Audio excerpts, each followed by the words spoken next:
नमस्ते जी। Ester वेदांजलि authentic Kerala Ayurvedic panchakarma केंद्र में आपका सहर्ष स्वागत है। मैं राजेश भागवत, मेरी दो कन्याएं हैं और मेरी पत्नी आयुर्वेदिक डॉक्टर है। मैं स्वयं टेक्नोलॉजिस्ट हूँ और वेद और आयुर्वेद के अनुसार अपना जीवन जीने का यथासंभव प्रयास करता हूँ। आयुर्वेद से लाभ लेता रहता हूँ और आप सभी का भी मैं हार्दिक स्वागत करता हूँ कि आप भी आयुर्वेद को अपनाकर अपने जीवन को स्वस्थ समृद्ध बनाइए। धन्यवाद। कोरोना महामारी, उस पर आयुर्वेद भारी।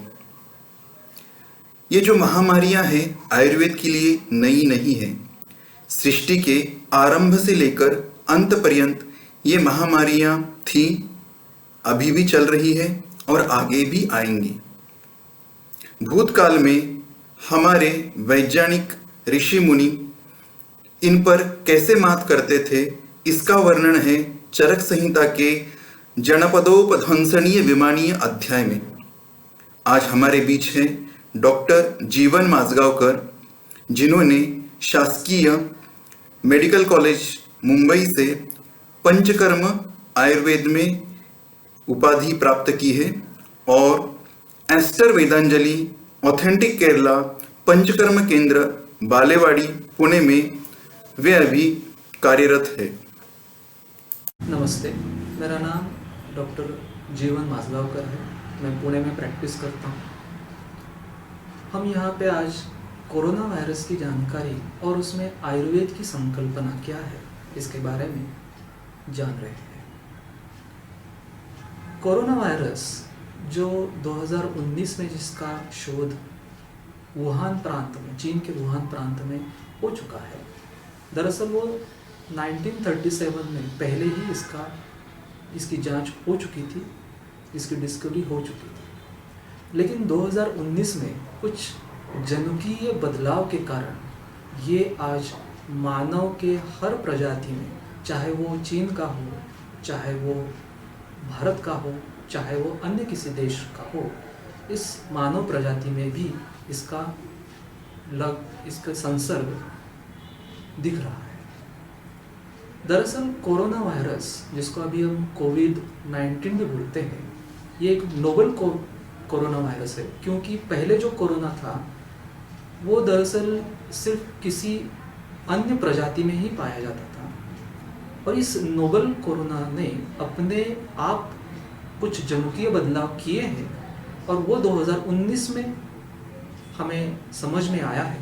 इसलिए नोवेल कोरोना वायरस 2019, जिसको 19 बोलते हैं, कोविड-19, तो 2019 में जिसका शोध हुआ है, जिसका एक जांच हुई है, तो उसमें वो नाम दिया गया। दरअसल आयुर्वेद में जो हम अगर इसकी संकल्पना देखें तो कोरोना वायरस ये दरअसल कोई सजीव नहीं है। जैसे हम बैक्टीरिया बोलते हैं, जिसको हम जीवाणु बोलते हैं, वो सजीव है, लेकिन वायरस कोई सजीव नहीं है। ये एक बायो पार्टिकल है जो जिसके शरीर में उसका संसर्ग हो जाता है, उसके बाद शरीर ही उसको एक्सेप्ट करता है।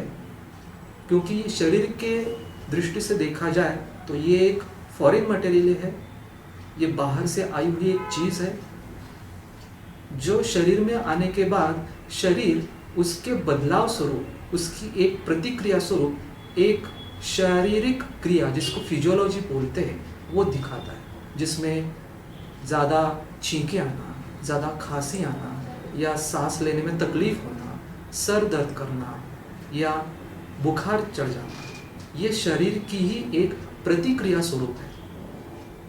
इस प्रतिक्रिया को काफ़ी एलोपैथी या जो मॉडर्न साइंस वाले हैं वो डिफेंस मैकेनिज्म बोलते हैं। अब ये डिफेंस मैकेनिज्म क्या है? अगर हमें बुखार आ जाता है तो बुखार से हम शरीर का तापमान इतना बढ़ा देते हैं ताकि वो जो अंदर फॉरेन मटेरियल आ चुका है वो पूरी तरह से खत्म हो जाए। हम सांस लेने में तकलीफ होती है, इसका मतलब फेफड़े से जो संसर्ग खून में चला जाना चाहिए, वो खून का संसर्ग कहीं तो रुक जाए, इसकी गति थोड़ी सी थम जाए। हमें कभी सांस लेने में तकलीफ होती है तो जो टॉन्सिल्स जो हमारे गले में है, तो वहाँ पे वो जब बायो पार्टिकल आता है तो पहले तो वहीं पे उसको रोक दिया जाता है ताकि वो फेफड़े तक ना चला जाए।